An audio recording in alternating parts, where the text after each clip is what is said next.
আচ্ছা, ভীষণ সত্যি দাদা খুব ভালো। না না না, ওরকমটা নয়।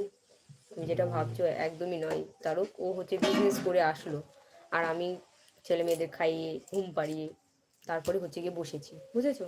দুপুরবেলাতেও লাইফ শেষ করি, খিচুড়ি ডিম সিদ্ধ ওদের খাইয়ে দিই, সকালবেলায় যে দুধটা ওটা ও খাইয়ে দেয়, আর আমার শাশুড়ি মা খাইয়ে দেয়। তারপরে উঠে আমি ওদেরকে খিচুড়ি ডিম সিদ্ধ খাওয়াই, দুপুরবেলায় আবার খাওয়াই, তারপরে হচ্ছে বিকেলবেলায় একটু ফল টল খাওয়াই, তারপরে সন্ধ্যাবেলায় খাওয়াই, খাইয়ে আমি বসি। তোমার মনে হচ্ছে কিন্তু তাই?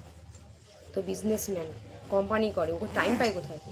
সকালের ওইটুকু টাইম দেয় যতটুকু আমি লাইট থাকি, ওই 10টা 11টা পর্যন্ত, তারপরে বেরিয়ে যায়। প্যাম্পাস পরানো আছে মনা। ঠিক আছে, প্যাম্পাসটা ওটা চেঞ্জ করে দিতে হবে, ওটা খুলিয়ে দাও।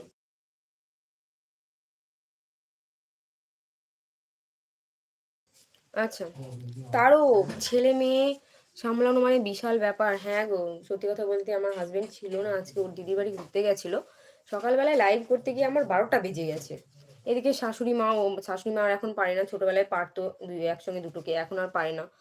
তো দুই দিকে দুটো ছেলে চলে চলে যাচ্ছে, একজন এই রাস্তায় একজন ও রাস্তায়, আবার আমি বেরিয়ে গিয়ে সেই ধরে মানে দুজন দুটোকে ধরে নিয়ে আসি। এইরকম চঞ্চল হয়ে গেছে, একার পক্ষে একদমই সম্ভব না।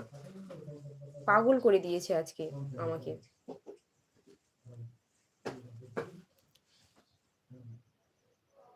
স্বস্তিদীপ সাহা, হাই বৌদি, বলো কেমন আছো? অনেক